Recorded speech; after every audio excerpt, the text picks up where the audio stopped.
Welcome to this section on the arenas of Cold War. In this section, we are going to discuss what is the arena of the Cold War. What is the impact of the Cold War? You can see here, we can broadly categorize them into 5 categories. That is, there is a crisis due to the Cold War. There were direct encounters between the two superpowers.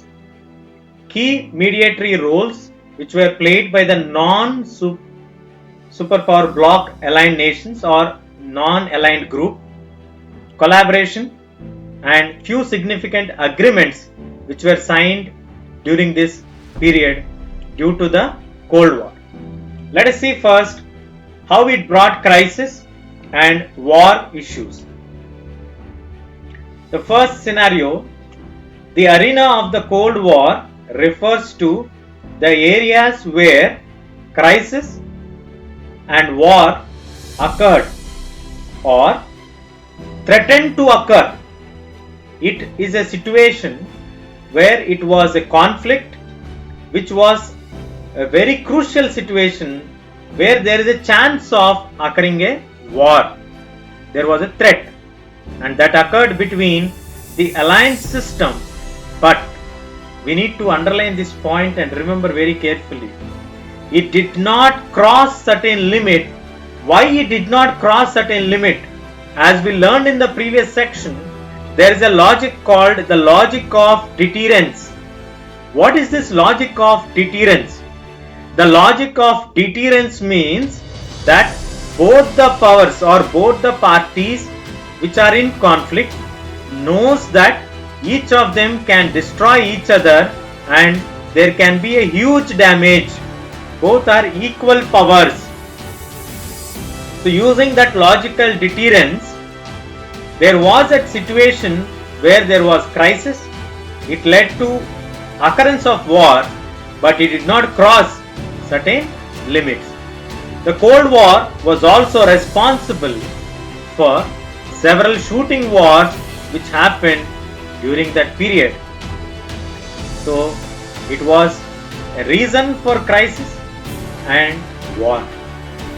Now, did the superpowers encounter directly at any point of time? Yes. They encountered each other at 3 different scenarios. 1. The two superpowers were poised for direct encounter in Korea during the period of 1950 to 1953. The second encounter is registered in Berlin issue from 1958 to 62, and the third encounter in Congo in the early 1960s. These were the 3 instances where the two superpowers were poised for direct encounter. Key mediatory role. Who played the key mediatory role? It is Jawaharlal Nehru, one of the key leader of NAM, the non-aligned movement, played a key role in mediating between the two Koreas during the Korean War or the Korean conflict. Similarly, during the Congo crisis, the UN Secretary General played a key mediatory role. So, there are key mediatory members who played an active role who were not part of the two power blocs. This is also one of the arena of the Cold War. Collaboration. Now, once they have seen the crisis, the situation, and then they have experienced the direct encounters, then they have seen the key mediatory roles which are coming in from the non-aligned groups, then they decided that they will collaborate in limiting or eliminating certain kinds of nuclear weapons as well as the non-nuclear weapons. On this note of agreement, they all signed certain significant agreements within a period of less than a decade from 1963 to 1972. You can see them. 1. The Limited Test Ban Treaty, in short known as LTBT. Second one, the Nuclear Non-Proliferation Treaty known as NPT. And the third one, Anti-Ballistic Missile Treaty ABMT. Now, when is this treaty signed? It was signed on 5th August 1963. The Non-Proliferation Treaty, Nuclear Non-Proliferation Treaty, was signed in 1968, 5 years later, and the Anti-Ballistic Missile Treaty was signed in 1972.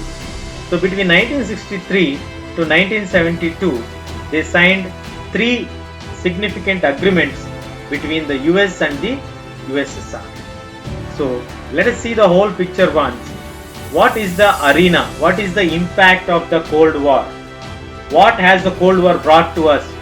Cold War has brought to us crisis, a war kind of situation between the alliance system, but it did not cross certain limits. There were several shooting wars which happened due to Cold War. Did the superpowers have a direct encounter at any time? Yes, they had it in 3 instances. One in Korea between 1950 to 53, second in Berlin 1958 to 62, third in Congo during the early 1960s. Who played a key mediatory role? Jawaharlal Nehru, as one of the founding members of non-aligned movement, played during the Korean crisis, and also UN Secretary General played a key mediatory role during the Congo crisis. Now, looking at all these developments, the both superpowers decided to collaborate and limit or eliminate certain kinds of nuclear and non-nuclear weapons. And in this agreement, they signed few treaties, significant agreements known as the LTBT Limited Test Ban Treaty on 5th August 1963, Nuclear Non-Proliferation Treaty 1968, and the Anti-Ballistic Missile Treaty ABMT in 1972. So this is the impact of the Cold War, what we have seen. And finally, the 2 superpowers decided to end this race by signing the significant agreements. At the initial level, this was a reason for a crisis. It got escalated to be a war, but it got stopped due to the logic of deterrence. This is the arena of Cold War. Stay tuned. We'll catch you in the next section.